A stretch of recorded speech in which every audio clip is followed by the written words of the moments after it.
वंदो सतगुरु चरण को, करो सो प्रेम प्रणाम। अशुभ हरन मंगल करना, धनी श्री देवचंद्र जी नाम। श्री प्राणनाथ निज मूलपति, सिर में है राज सुनाम। तेज कुंवर श्यामा जुगल को, पल पल करूं प्रणाम। पल पल करूं प्रणाम। आप सभी के श्री चरणों में मेरी आत्म का कोटि कोटि प्रेम प्रणाम जी। तो आइए आज हम सब मिलके फिर से मधुराष्टकम की ओर चलते हैं। मधुराष्टकम पूरा नहीं हुआ था, पहला क्लास में थोड़ा सा वर्णन हुआ था, तो आज भी उसी रस को पीते हैं, मधुर रस को, उनके मधुर स्वरूप को, उस प्रेम स्वरूप को, उस रसों से भरे स्वरूप को। रसिया कहा है उनको, जो रस से परिपूर्ण है, इसलिए रसिया। तो कितने कितने सुंदर सुंदर नाम है उनके ना। रसिया मतलब रस से भरा हुआ कुछ, जैसे अंगूर होता है ना, जिसको जहाँ से भी दबाओ तो जूस निकलता है, ऐसे ही हमारे जो रसिया है, जो रसीले हैं, जो छबीले हैं, जो रंगीले हैं, उस रसीले रंगीले का चिंतन करते हैं मधुराष्टकम के माध्यम से। तो आज तक खाली सुना है, आज कोशिश करेंगे उस रस को अपने हृदय में धारण करने का जी।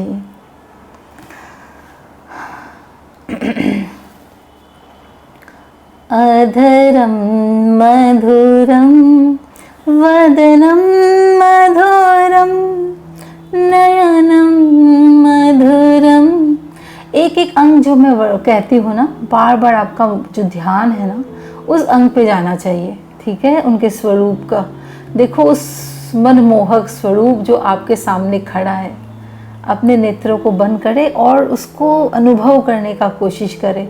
जैसे जैसे अधूर का है तो अधूर दिखने चाहिए उनके, नयन कहाँ है तो वो नयन, तिरछे नयन दिखने चाहिए। तो इस तरह से ये वर्णन हो चुका था पहला चरण, लेकिन फिर भी गा लेते हैं, सुख मिलता है गाने से। अधुरम मधुरम वदनम मधुरम नयनम मधुरम हसितम मधुरम।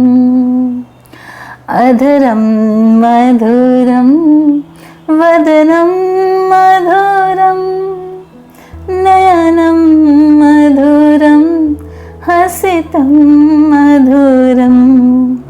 हृदयं मधुरम गमनं मधुरम मधुराधिपति अखिलम मधुरम। वो कौन है? मधुराधिपति अखिलम मधुरम। माधुर्यता के स्वामी है, माधुर्यता के सिर मोर है, उनके सरताज है। तो अखिलम मधुरम, जो नख से सिख तक मधुर है, माधुर्य रस से जो परिपूर्ण है। तो हाँ, वल्लभाचार्य ने बड़ा सुंदर वर्णन किया है, वल्लभाचार्य जी ने। अब आते हैं दूसरे पैराग्राफ में। वचनम मधुरम चरितम मधुरम वसनम मधुरम वलितम मधुरम। वचनम मधुरम चरितम मधुरम वसनम मधुरम वलितम मधुरम। चलितम मधुरम भ्रमितम मधुरम मधुराधिपति अखिलम मधुरम। क्या कहा है पहले? वचन मधुर है। अब सोचो, अब इमेजिन करने की कोशिश करो, विजुअलाइज करो कि कितना मीठा वो बोलते होंगे ना। वो जब बोलते होंगे तो वो वर्ड्स कैसे होंगे, हाँ, वो सेंटेंस फॉर्मेशन कैसा होगा। ऐसे लगता होगा किसी ने एकदम, जैसे यहाँ पर भी होता है ना कि बहुत मीठा बोलते हैं तो मिश्री घोलता है जैसे ना, लेकिन यहाँ क्या होता है, मुख से तो मीठा बोलते हैं लेकिन हृदय में वो प्रेम नहीं होता। लेकिन वो उनकी जो बोली है वो हमें और ज़्यादा खींचती है। क्यों? क्योंकि पहले तो उनके हृदय में वो प्रेम है ना, वो प्रेम प्रकट होता है जब वो बोलते हैं। वो इतना मीठा बोलते हैं ना कि अगर कोई उनका अपना नाम भी सुन ले ना, जब वो पुकारे वो नाम, तो भी हम अपना सर्वस्व उन पर निछावर करने में बाध्य हो जाएंगे। वो इतना मीठा बोलते हैं, इतना मधुर बोलते हैं, इतना सुरीला बोलते हैं। तो वचनम मधुरम। अब क्या हुआ, ब्रज में जो गोपियाँ थी ना, तो वो इतना मीठा बोलते थे, तो जिस गोपी को कुछ भी बोलते थे ना, वही उसके चित्त में चलता रहता था सारे दिन। वही बात, वही मिठास, वही प्रेम। यहाँ पर भी देखो, कोई बोले तो कितना मतलब वो जब बोलते हैं ना उसमें प्रेम छलकता है उनका। और वो जब बोलते हैं तो उसमें एक अपनत्व है, उस बोली में एक अपनापन है, उसमें एक झुकाव है, उसमें एक मिठास है। कितना प्रेम रस खोल देते हैं जब वो बोलते हैं। प्रीतम की मीठी बतिया रस घोल गई जियरा में। प्रीतम की मीठी बतिया रस घोल गई जियरा में। रस घोल गई, पट खोल गई, रस घोल गई, पट खोल गई। प्रीतम की मीठी बतिया रस घोल गई जियरा में। वो मीठा बोल के ही हमें अपना बना लेते हैं, इतना मीठा बोलते हैं। तो व्रज में क्या होता, वो हर एक सखी को कॉम्प्लीमेंट देते और वही उसके चित्त में चुभा रहता सारी रात दिन। और जैसे कि एक सखी तो आई उनके सामने, सुंदर स्वरूप था, गौर वरण था, तो बोले कि अरे इतनी गोरी हो तुम, ऐसा लगता है मतलब कि तुम्हारे मैया ने तो पता नहीं कितना माखन लगाया होगा तुम्हें, कितना लगड़ लगड़ के माखन से इतनी ज़्यादा गोरी, इतनी ज़्यादा निखड़ी। तो वो शर्मा जाती है। अब दूसरी सखी है, उसने बाल धोए थे तो खुले थे उसके बाल, तो बोलते हैं अरे अब मैं समझा, तुम्हारे कारण ही कल ना बारिश आई थी, तो तुमने जो ये जुल्फे खोली है ना काली काली, इस कारण ही कल वर्षा आई थी और मेरी सारी गैया भाग गई, तो इसको सखी बांध कर रखा करो। तो अब वो सखी शर्मा जाती है और चोटी बांधते बांधते अपने गृह की ओर दौड़ती है। इसी तरह से एक सखी को देखते हैं, बोले अच्छा कल तुम निकली थी या चांद निकला था? मैं तो तुम्हें देखता ही रहा, चांद को देखता ही रहा, मुझे समझ ही नहीं आया तुम हो या चांद हो, और मुझे देर हो गई घर जाने में, मैया ने बहुत डांटा मुझे। इस तरह से सबको कुछ ना कुछ मीठा बोलते हैं और वही रस, वही रंग में वो डूबी रहती है सखियाँ, रात दिन सुबह शाम, और कोई सुध बुद्धि नहीं रहती। वही आवाज़ उनके चित्त में चुभा रहता है, वही आवाज़ उनके कानों में गुंजायमान रहता है। तो इतना मीठा वो बोलते हैं। और क्या होता है, वो जो सखियां हम ब्रज में थी तो एक दूसरे से वो बात शेयर करती थी कि कन्हैया ने मुझे ऐसे बोला, उसने मुझे ऐसे बोला, तो वो सुख भी फिर हम सब में और वितरण होता, तो वो सुख और कई गुना बढ़ जाता था। तो इतना मीठा बोलते हैं। तो यहाँ की क्या बोली सुनते हैं, कोशिश करे कभी चितवन में जाए और उनकी वो मीठी आवाज़, उनकी वो रसीली आवाज़, प्रेम भरी आवाज़। ऐसे तो वो सारी बातें नेत्रों से बोल देते हैं, लेकिन जब अपने अधूर खोलते हैं ना बोलने के लिए, तो पता नहीं क्या जादू कर जाते हैं। सखियों का चित्त चुरा लेता है वो चित्त चोर, मीठी मीठी बतिया बोल के। मेरे पिया के मीठे बैन मेरे दिल का ले गए चैन, मेरे दिल का ले गए चैन। मेरे पिया के मीठे बैन। तो बहुत ही मधुर, बहुत ही रसीली, बहुत ही मीठी आवाज़ से बोलते हैं। तो वचनम मधुरम चरितम मधुरम, उनका चरित्र अत्यंत मधुर है, मन भावन है, सुहावना है।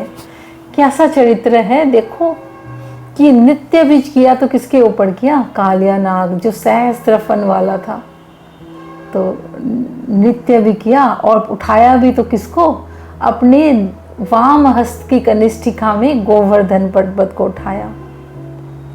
और जब 6 दिन के नन्हे से बालक थे तभी पूतना को मार दिया, तभी उसका संहार किया। और कितने ही असुर आए, कितने ही राक्षस आए, अघासुर, बकासुर, तृणावत, सक्टासुर, है ना। तो किसे खेल खेल में सबको पछाड़ दिया। जैसे कि होता है ना, मामा के घर से क्या आता है, खिलौना आता है ना, तो ऐसे ही खिलौना समझ के कृष्ण जो है अपने बाल लीलाओं में सब कंस का, सब असुरों का उद्धार करते जाते। तो उनका चरित्र अद्भुत है, माधुर्यता से परिपूर्ण, बड़ा विराट चरित्र है। देखो योगेश्वर कहाते हैं, नहीं कहाते वो, देखो रास भी किया है तो कितने सहस्त्र गोपियों के साथ, लेकिन तो भी निर्लिप्त है, तो भी क्या कहाते, योगेश्वर श्री कृष्ण। क्योंकि प्रेम अलग है ना, संसार में आकर ना ये प्रेम कलंकित हो गया। प्रेम वो है ही नहीं जो हम समझते हैं। हम मोह को प्रेम समझते हैं, काम को प्रेम समझते हैं, लेकिन प्रेम तो निर्विकार है। तो प्रेम की हमें परिभाषा नहीं पता, इसलिए हम ऐसा समझते हैं। हाँ, लेकिन तो ऐसा अद्भुत उनका चरित्र, तो क्या इसलिए कहा कि चरितम मधुरम ऐसा। और देखो जब वो मथुरा में गमन करते हैं तो जो नागरिया थी वहाँ की, मथुरा की, सब अलंकारों से सुसज्जित कन्हैया का स्वागत कर रही थी, माखन से, मिश्री से, सब कुछ ले करके। लेकिन नज़र कहाँ पड़ी, उस कुब्जा पे पड़ी, है ना। जो हर तीन भाग से टेढ़ी थी ना, तो उस त्रिवक्रा, उस पर कुब्जा पर पड़ी नज़र भी। और देखो दुर्योधन के मेवा मिष्टान सब 56 व्यंजन त्याग करके क्या खाया, सबड़ी नहीं, उनके जूठे भेड़ खाए विदुरानी के। उसमें तो वो तो सबड़ी वाली तो राम कथा में वो चरित्र आता है, इसमें वो विदुरानी के छिलके खाए। देखो उनके वो 56 व्यंजन त्याग के दुर्योधन को मेवा त्यागो, दुर्योधन को मेवा त्यागो, साग विदुर घर पाए, सबसे ऊंची प्रेम सगाई। तो देखो योगेश्वर और राजाधिराज श्री कृष्ण, लेकिन क्या कहा, क्या उन्होंने, प्रेम के बस अर्जुन रथ हाँ क्यों, भूल गए ठकुराई। प्रेम के वश कितने झुक गए, देखो उनका वो सारथी बन गए अर्जुन के, प्रेम के वश होके। प्रेम के वश गोपियाँ कैसे छछिया पर छाछ पे उनको नाच नचाती है। छाछ तो ऐसी वस्तु है कि हर किसी को दिया जाता है, इतना मतलब वो है ना। तो लेकिन कहते कि आज भी गांव में किसी को भी मांगो, किसी को भी दे दी जाती है वस्तु, किसी को भी निषेध नहीं है। कोई भी आता है, कोई प्यासा है, कुछ है, तो उसको छाछ तो दे ही दी जाती है मतलब। और तो उस छाछ के पीछे तो वो ठुमका लगा रहे हैं। क्या कहती है गोपियाँ, क्या प्रलोभन देती है, बांसुरी बजाए दे तो ही माखन खिलाऊंगी, बांसुरी बजा दे तो ही माखन खिलाऊंगी, माखन खिलाऊं आपे मिश्री मिलाऊंगी, बांसुरी बजा दे तो ही माखन खिलाऊंगी। कि अरे कन्हैया नेक बांसुरी बजा दे तो को माखन खिलाऊंगी। और कन्हैया भी ठुमका लगा के नाचने लगते हैं, बांसुरी बजाने लगते। ये नहीं कहते अरे तू जो माखन खिलाएगी, उस माखन का, दूध का, दही का समुद्र तो उनके घर में ही था ना, जिसके घर में 9 लाख गैया हो, और वो गोपियों के आगे पीछे ठुमका देकर नाच रहे हैं। क्यों? केवल एक प्रेम के वशीभूत होके। सबसे ऊंची प्रेम संगाई। और जैसे राजसु यज्ञ किया तो सबसे छोटी सेवा ली पत्तल उठाने की और संतों की, और जूते साफ करने की। तो देखो तो इतना विराट चरित्र उनका। हमें लगता है कि हम छोटा काम करने से छोटा, लेकिन वो इतने बड़े होकर भी इतना छोटा, मतलब इस तरह से। तो उनका चरित्र तो हर तरह से ग्राह्य है, हर तरह से अनुकरणीय है उनका चरित्र। तो ऐसा विराट चरित्र है। अपने कर की उंगली पर गोवर्धन पर्वत धारा, अपने कर की उंगली पर गोवर्धन पर्वत धारा, बड़े बड़े वो काम किया पल में बकासुर संहारा, बड़े बड़े वो काम किए झूम उठा आलम सारा। यशोदानंदन करते वंदन बार बार प्रणाम, धाम धनी नाम तेरा। नंद का लाला मुरली वाला करता बड़ा कमाल, जाए हम बलिहारी। नंद का लाला मुरली वाला करता बड़ा कमाल, जाए हम बलिहारी। बालापन में कर बैठा वो कान्हा काम विशाल, जाए हम बलिहारी। तो इसीलिए कहा चरितम मधुरम। उनका जो चरित्र है अत्यंत मधुर है, इतना मधुर है। देखो शिशुपाल जो था वो उठते ही उनको 99 गाली देता था, लेकिन उन्होंने उनकी माता को कह के रखा था, लेकिन जिस दिन 100 हो जाएंगे ना तो उस दिन मैं सहूँगा नहीं। लेकिन रोज वो 99 गाली सुनते थे। तो जब अति हो जाती है तब तो उनका फिर सर धड़ से अलग हो ही जाते शिशुपाल का, लेकिन उसके पहले देखो रोज 99। और जैसे ही जन्म हुआ तो कहाँ हुआ? कारागार में।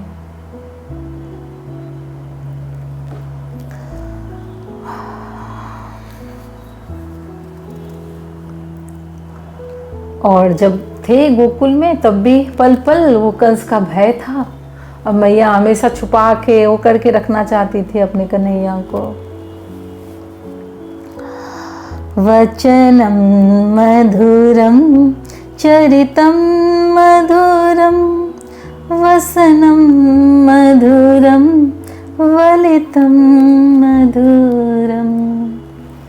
वसनम मधुरम मतलब उनके जो वस्त्र है ना वो अत्यंत मधुर है। क्यों मधुर है?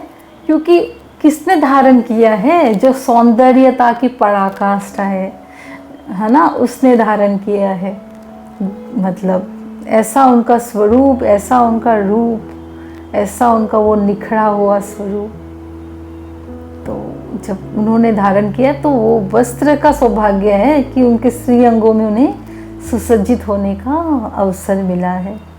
तो वो जो वस्त्र है, जो व्रज की लीला में वो पीताम्बरी वस्त्र पहनते हैं, तो वो वस्त्र भी अत्यंत मधुर, अत्यंत सुशोभित होते हैं उनके वो श्री अंग में। उन वस्त्रों से उनके जो अंग की कांति है, वो जो अंग की वो उज्ज्वलता है, जो अंग की तेज है ना, वो उनके रूप से वो उस वस्त्रों से वो छन छन के वो रोशनी आती है। पूरा उनका जो वो पिंडलियों की शोभा है ना वो दिखती है उनकी उस धोती से, उस पीताम्बरी से। उनका वो हृदय स्थल दिखता है, वो हेड़ा दिखता है।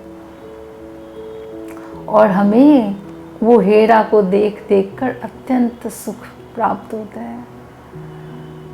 तो तो वो वस्त्र भी अत्यंत मधुर है कि उनको आप जब वो वस्त्र पहना देख लो ना, पीताम्बरी वस्त्र, तो आपको उस पीले रंग से प्यार हो जाए, इतना वो सुशोभित होता है उनके वो श्रीअंग में।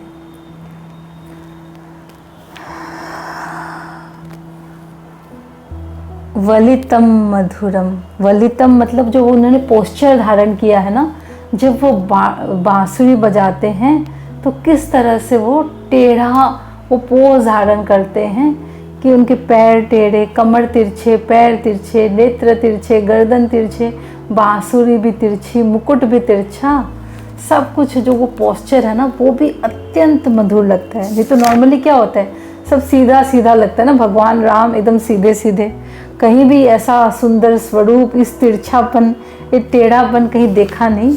उसी स्वरूप के निकट जाते हैं तो ये अदा देखने मिलती है। धौण कितनी टेढ़ा टेढ़ा है कदम है, तेरी धौण कितनी टेढ़ा खड़ा है कदम है, मथुरा दे जमुना दे कंधे मंद मंद मुस्कावदा, जमुना दे कंधे मंद मंद मुस्कावदा, तेरी धौण कितनी टेढ़ा खड़ा है कदम है, जमुना दे कंधे मंद मंद मुस्कावदा, तेरा है मुकुट टेढ़ा मोड़ पंख टेढ़े नैन, तेरा है मुकुट टेढ़ा मोड़ पंख टेढ़े नैन, तेरी हथी पर तेरी बांसुरी बजाऊंदा, तेरी हथी पर तेरी बांसुरी बजाऊंदा, तेरी बाह तेरी लत तेरा पैर तेरी लत, तेरी बाह तेरी लक तेरा पैर तेरी लत, तेरी दशा वही सब तेरा नजर आउंदा, तेरी दशा वसी सब तेरा नजर आउंदा, तेरी आदि लचकदा फसदा ना टेढ़ा प्रेमी, तेरी आदि लचकदी फसदा ना टेढ़ा प्रेमी, जेते फस जांदा ओ तो कड़िया न जाऊंदा, जेते फस जांदा ओ तो कड़िया न जाऊंदा, मैं बाके की बाकी बन गई और बाका बन गया मेरा। सुंदर साथ जी, बबीता जी आप देखिए किसी का अनम्यूट भी है तो आवाज़ आ रही है, उसको म्यूट कीजिए आप। कर दिया आपने म्यूट? हाँ जी ठीक है। तो इसमें ये वर्णन आया कि कितने सुंदर से वो टेढ़े अदा से, टेढ़ी चितवन से तिरछे होके खड़े हैं। देखो टेढ़ी धौण की, टेढ़ी धौण मतलब टेढ़ी कमर करके रखा उन्होंने, कमर भी टेढ़ी है, फिर खड़े भी टेढ़े हैं कदम के बीच के नीचे। हाँ, और कहा टेढ़ा है मुकुट टेढ़ा, टेढ़ा मोड़ पंख टेढ़े नैन। अब इसको भी चितवन में लो कि कैसे उन्होंने टेढ़ा मुकुट धारण किया है और उस पे वो मोड़ पंख जो है ना वो भी टेढ़ा लगा है, और नैन है ना वो भी टेढ़े हैं, तिरछी चितवन से वाण मारते हैं। टेढ़ी हथ पर टेढ़ी बांसुरी बजाऊंगा। अब हाथ भी टेढ़े हैं और बांसुरी भी टेढ़ी है तो और फिर बाह भी टेढ़े हैं, लत भी टेढ़े हैं, सब कुछ टेढ़ा उनका। तेरी दशा, वो टेढ़े हैं तो सब कुछ टेढ़ा ही नजर आता है उनको। और फिर कहा है टेढ़ी आदि लचकती फसदा न टेढ़ा प्रेमी, कि कोई उनके ना जाल में फंसता नहीं है, इतने टेढ़े हैं, लेकिन जो फंस जाता है ना उनके उस रूप माधुर्य में, उनके वो स्वरूप में, उसके वो सौंदर्यता में, जो एक बार फंस जाता है ना फिर वो निकल नहीं पाता। ये कहा है देखो, जेते फंस जांदा ओ तो कड़िया न जाऊंदा।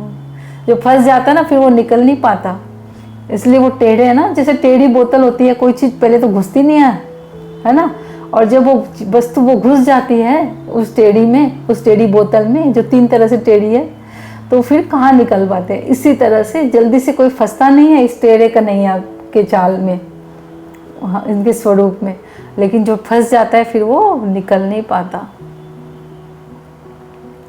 तो लेकिन कौन निकलना चाहता है उस प्रेम जाल से? कोई नहीं निकलना चाहता।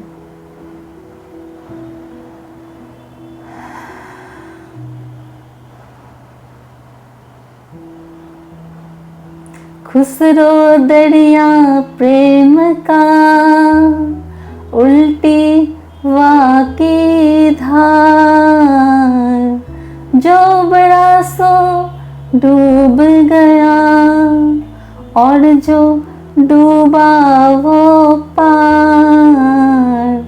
तो ये प्रेम का दरिया उल्टा ही है, जो इससे में उबड़ गया, जो तैर के निकल गया वो तो डूब ही गया, वो तो संसार में रह गया, और लेकिन जो डूब गया वही पार गया।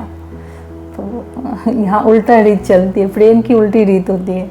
जैसे बोलते हैं, क्या बोलते हैं कि परमात्मा को जूठा करके भोजन कभी नहीं आरोगाना चाहिए। शास्त्रों में ये बात है कि जब भी हम कुछ बनाएं तो पहले भगवान को अर्पित करना चाहिए। लेकिन प्रेम क्या कहता है कि अरे देख तो लो, कुछ चख तो लो कि नमक ज़्यादा है, कम है, मीठा कम है न ज़्यादा है ना।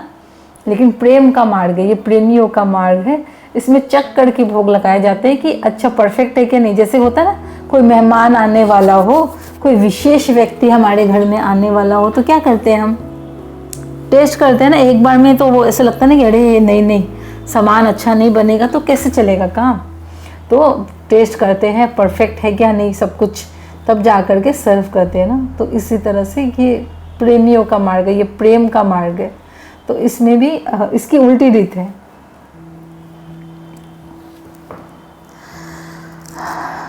तो उनके पोस्चर भी वो बहुत सुंदर है, जो इस तरह से वो टेढ़े खड़े हैं ना। तो वो तो उसी का वर्णन है। वचनम मधुरम चरितम मधुरम, वसनम मधुरम वलितम मधुरम, चलितम मधुरम भ्रमितम मधुरम, मधुराधिपते अखिलम मधुरम। अब कहा है कि वो चलते हैं ना, उनकी जो चाल है वो अत्यंत मधुर है।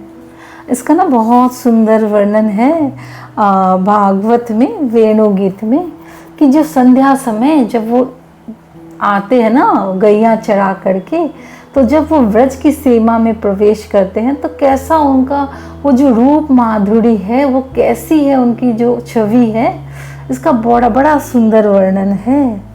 वरहा पीरम नटवर बपो, कर्णियो कर्णिकारम, विप्रद वास कनक कपिसम, वैजयंतीम च माला, रंध्राण वेणु हृदर सुदया, पूर्यन गोप वृंदये, वृंदारण्यम सपदरमनम, प्राविसद्गीत कीर्ति। कि संध्या समय जब वो आते हैं, गोधूली का समय है, तो गो की ये सब सारा ना ये रस लेने का विषय है। इसको आंख बंद करने का, ये ना फील करने का विषय है। ये सब ये जो है, मतलब एक तो होता है हम लोग सत्संग में क्या होता है, एक सिखापन होता है जिसको समझना होता है और जीवन में उतारना होता है, और दूसरा ये है इसमें डूबना होता है, इस रस को लेना होता है। तो ये जो स्वरूप का वर्णन है, इसमें डूबना है, इस रस को अनुभव करना है। जैसे जैसे मैं कहती हूँ वैसा आप विजुअलाइज करो तो आपको ज़्यादा सुख होगा।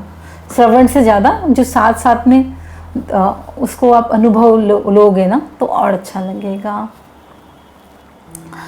तो अब संध्या का समय है, गोधूली की वेला है, तो जो श्याम सुंदर है तो वो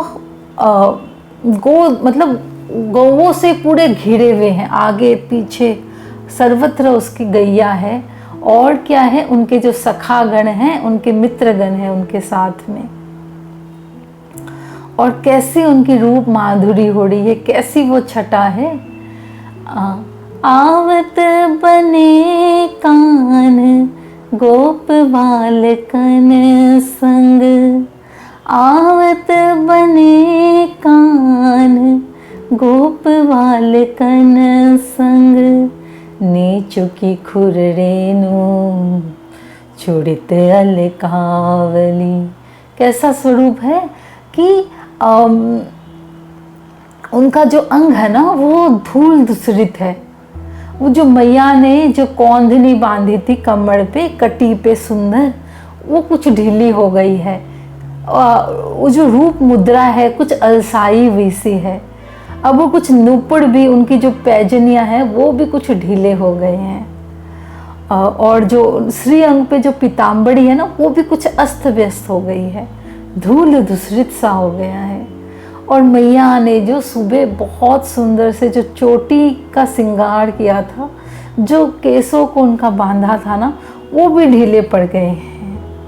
लेकिन कितना अद्भुत बात है कि श्रृंगार तो उनको शोभा देता ही है, लेकिन अब श्रृंगार विगलित है, श्रृंगार धूल धूसरित है ना, सब कुछ, तो भी और ज़्यादा सुंदर लगता है, और ज़्यादा उनका जो रूप माधुर्य और निखर रहा है, और उनकी अंग की कांति बढ़ी हुई है। जैसे कहते हैं ना कि बादलों में छुपा चांद कुछ और अच्छा लगता है, वैसे ही उनका जो वो चंद्र स्वरूप जो मुखमंडल है ना, वो चंद्रमा की जो चटक चांदनी जो बिखेरती है उनकी जो मुखमंडल, उस पर वो जो अलकावली आई है ना, वो जो बाल धूल धूसरित है, जो बाल ढीले पड़ गए जिसके श्रृंगार, तो वो जो अलकावली है वो बिखरी हुई है, तो उनके वो मुखमंडल की शोभा और वर्धन हो रहा है, उस छवि का, उस रस का, उस स्वरूप का और अभिवर्धन हो रहा है। तो वो और निखर रहे हैं, और संवर रहे हैं, और सज रहे हैं।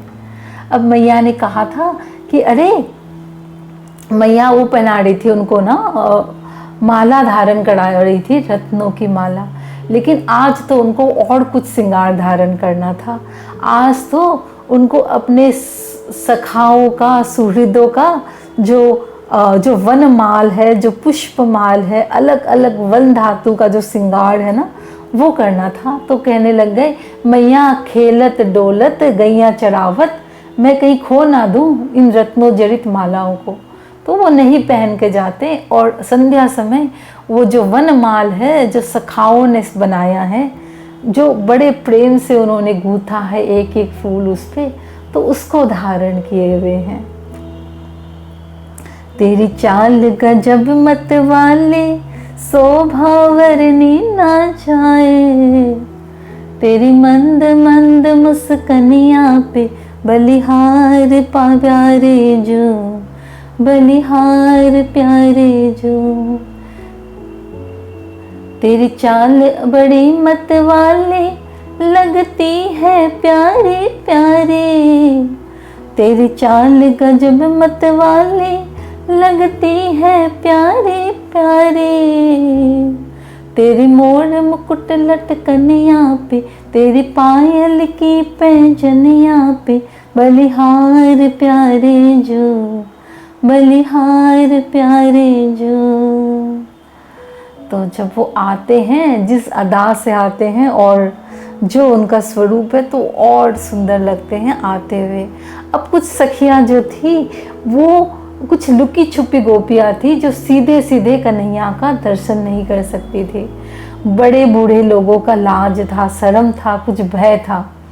तो कोई प्राचीर में खड़ी थी, कोई पद्मराख निर्मित कोई द्वार के पीछे खड़ी थी, लुकी छुपी गोपियां, लेकिन हृदय में वो प्रेम का थाल सजाए हुए, और उसमें वो प्रेम का दीपक जोड़े हुए, भाव का दीपक जोड़े हुए खड़ी थी कि कब वो नेत्र की प्यास बुझे, जब श्याम सुंदर का दीदार हो और उनके नेत्र से हमारे नेत्र मिले।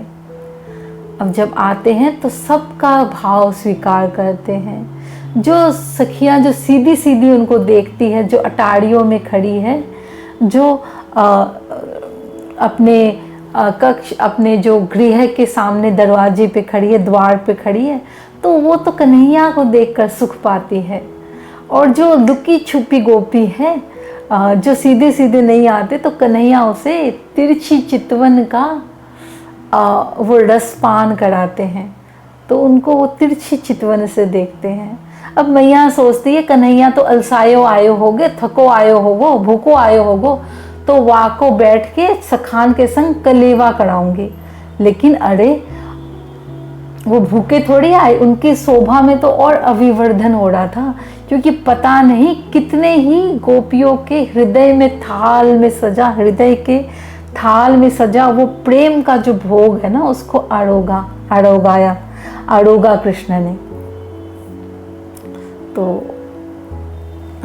तो ये सुंदर वर्णन है जब वो संध्या समय व्रज की सीमा में प्रवेश करते हैं, और जो उनके जो सखागण है ना, उनकी कीर्तियों को गाते हुए चलते हैं, उनकी जय जयकार करते हुए, और उनका जो एक हाथ है वो बांसुरी, उस हाथ से वो मंद मंद वेणु वादन करते हैं, और एक जो हाथ है वो दाऊ भैया के कंधे पर रखा है।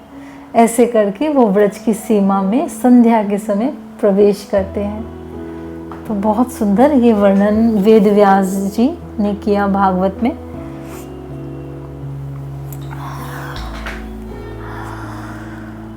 तो चलितम मधुरम भ्रमितम मधुरम मधुराधिपते अखिलम मधुरम। तो चलते हैं तो वो अच्छे लगते हैं, मधुर लगते हैं, और जब वो पूरे व्रज में भ्रमण करते हैं तब वो अत्यंत मधुर लगते हैं, क्योंकि सबको वो दर्शन देते हैं ना, सबको वो तृप्त करते हैं, सबके नैनों को वो तृप्त करते हैं। तो सब जगह पूरे व्रज में वो भ्रमण करते हैं, तो उनका वो भ्रमण करना भी अत्यंत मधुर लगता है। क्योंकि कहा ना कि जब वो निकलते हैं ना सुबह भी, जब गैया चराने के लिए, तो तब भी उनका प्रयास होता है कि हर एक गोपी के गृह के आगे से मैं निकल जाऊं, ताकि उसे पता चल जाए मेरे बांसुरी के वादन से, या फिर मेरे पैरों के रुंझुन से, जो पैजनियाँ पहनी है ना, कि मैं जा रहा हूँ, अब सखियाँ भी फटाफट अपना काम निपटा ले।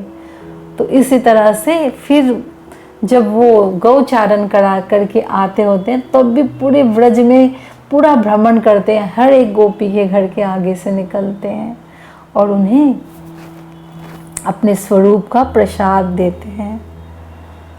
क्योंकि उनके नेत्र तो उसी के लिए प्यासे थे ना, कि कब आएंगे श्याम सुंदर और हमारे इन नेत्रों को उनका दर्शन होगा। इसीलिए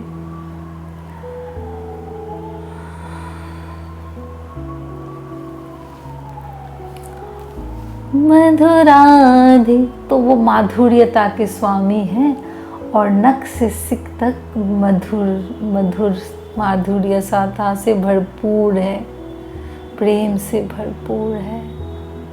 तो जैसे जैसे हम इस स्वरूप का ध्यान करते हैं, इस स्वरूप का चिंतन करते हैं, इसके निकट आते हैं, इस स्वरूप को अपने हृदय में धारण करते हैं, तो वैसे वैसे अंधेरा दूर भागता है, अज्ञानता दूर भागती है, जो हमारे अंदर कमी है, जो हमारे अंदर चिड़चिड़ापन है, जो हमारे अंदर कोई भी चीज़ का अभाव है, वो दूर होता है, और हमारा हृदय प्रेम से, आनंद से, इश्क से भर जाता है।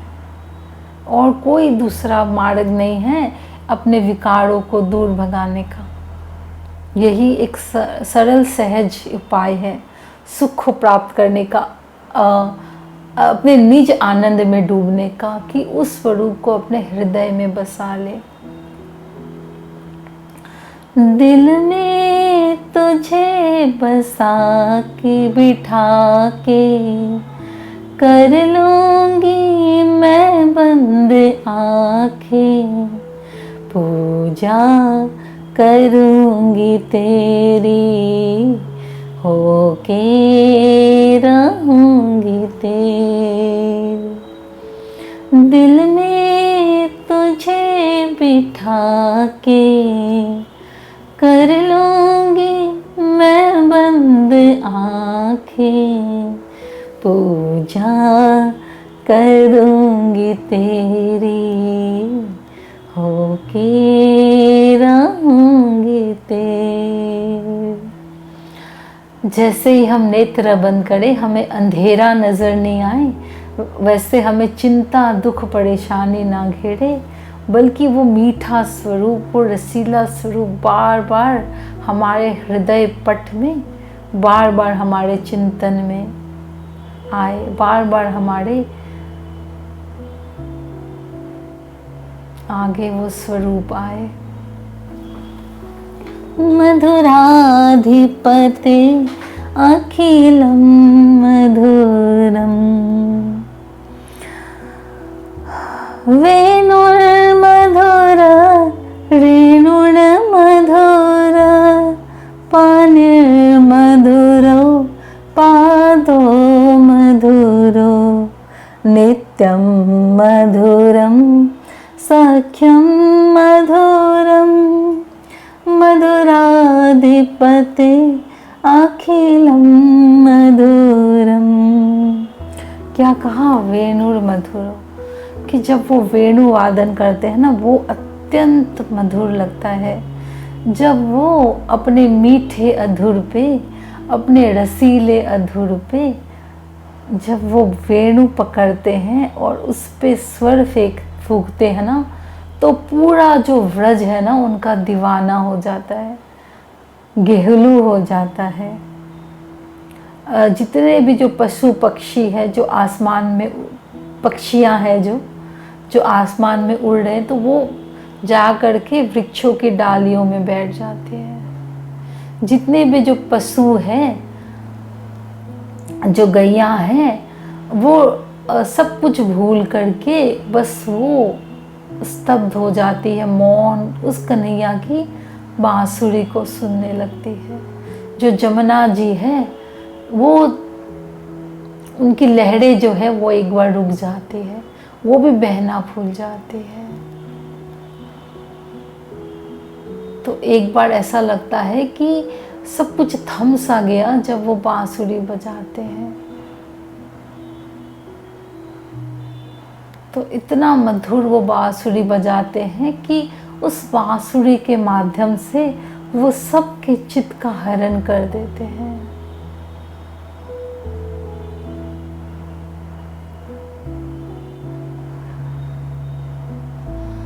इतना मंत्र मुक्त करने वाला। तो वो जो बांसुरी की तान है वो 14 लोक में गूंजती है, वो निराकार में गूंजती है, योग माया तक गूंजती है। सब सुन तो सकते हैं, लेकिन इस लीला में सम्मिलित होने का किसी को भी सौभाग्य नहीं है। केवल हम गोपियां जो है उसको है।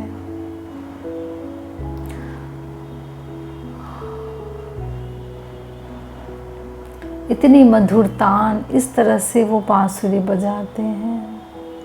बांसुरी बजाए आज रंग में मुरारी, बांसुरी बजाए आज रंग में मुरारी। ऋषि मुनि मंत्र भूले शिव समाधि त्यागे, ऋषि मुनि मंत्र भूले शिव समाधि त्यागे। वेद पढ़त ब्रह्म भोले भटके ब्रह्मचारी।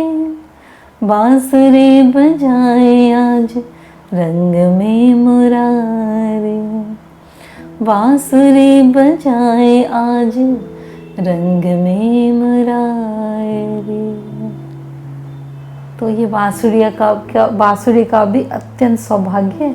कभी तो उनके कमर में होती है, कभी हस्त कमल में।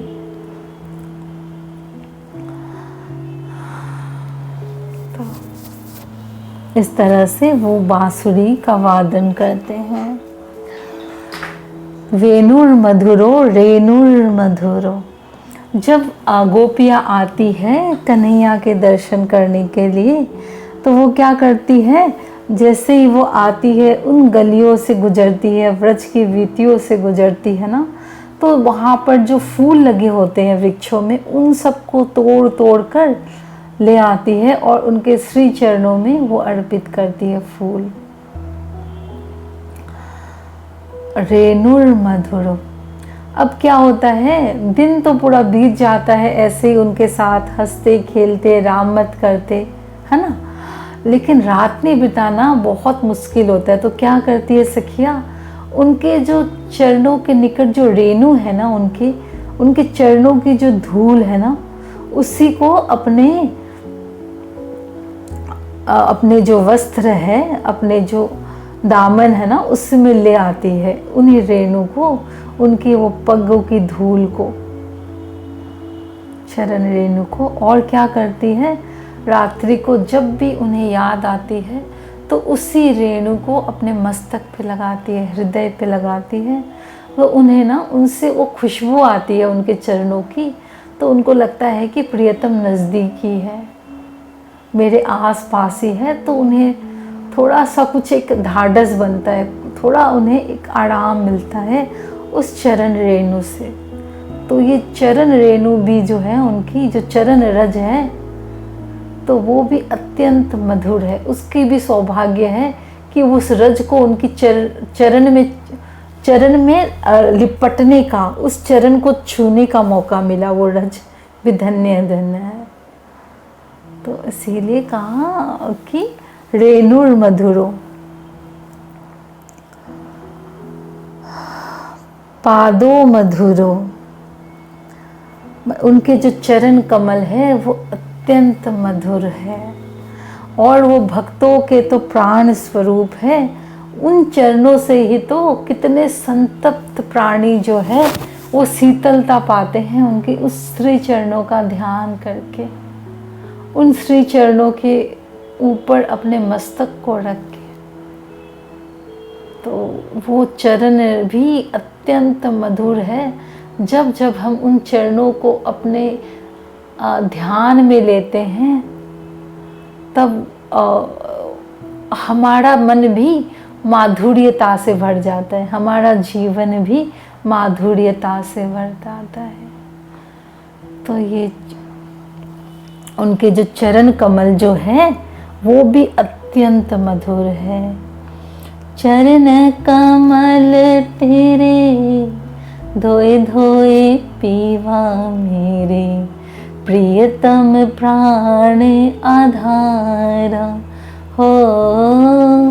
चरण कमल तेरे धोए धोए पीवा मेरे, प्रियतम प्राण आधारा। कभी तो उन चरणों को हम ध्यान में जाते हैं, तो कभी तो उसको अपने कोमल हाथों से धीरे धीरे उस चरण का चापन करते हैं और सुख प्राप्त करते हैं। कभी उन चरणों को झीलना कराते हैं, एक सुंदर सा एक परात लेकर और उसमें थोड़ा सा कुछ इत्र डालकर, कुछ केसर चंदन डाल के, कुछ गुलाब की पत्तियाँ डाल के, कुछ थोड़ा सा दूध डाल के, तो फिर उस चरणों को धोते हैं, उसको झीलना कराते हैं। और हमें हमारी रूह को अत्यंत सुकून, अत्यंत सुख मिलता है जब हमें उन चरणों की सेवा प्राप्त होती है, जब उन चरणों का ध्यान होता है। ये चरण पिया के मेहर भरे, ये चरण पिया के मेहर भरे, इन चरणों में सब सुख है भरे। दिल मेरे में यूं आन बसे, ये चरण पिया के मेहर भरे। तो ये मेहर भरे चरण हैं, ये कृपा भरे चरण हैं। जितना जितना उस चरणों को हम ध्यान में लेंगे, जितना ज़्यादा इन चरणों की सेवा करेंगे, जितना ज़्यादा इन चरणों के निकट रहेंगे, उतनी ज़्यादा हमारे ऊपर मेहर की बरसात होगी।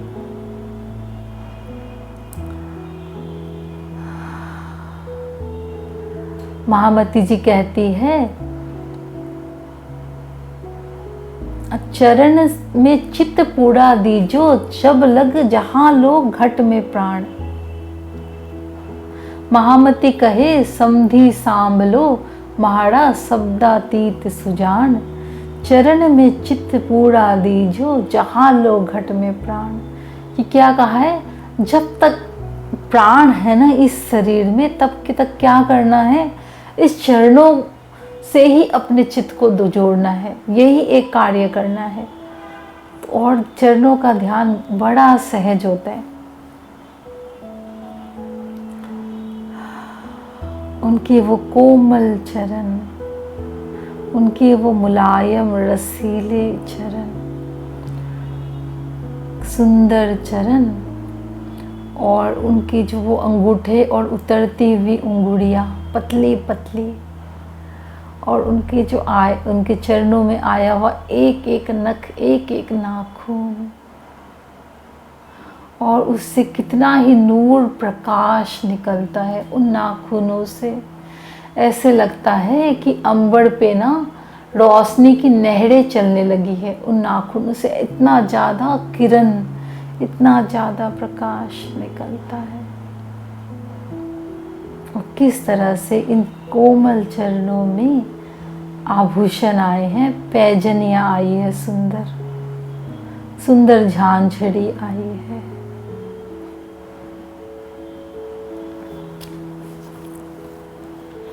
वेणुर्मधुरो रेणुर्मधुरो,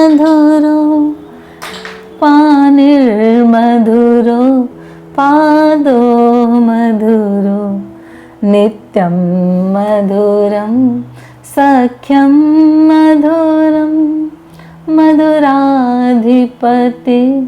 अखिलं मधुरम्, अधरं मधुरं वदनं मधुरं, नयनं मधुरं हसितं मधुरं, हृदयं मधुरं गमनं मधुरं, मधुराधिपति अखिलं मधुरं।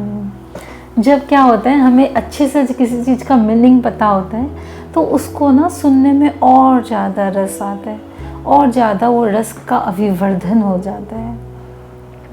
तो आज के लिए इतना ही व्याख्या करते हैं। हाँ, तो देखो, जितना जितना आप इस स्वरूप में डूबते जाओगे, इन व्रज की लीलाओं में डूबते जाओगे, उतना उतना ज़्यादा आनंद आएगा, अपने आप स्वतः आएगा आनंद।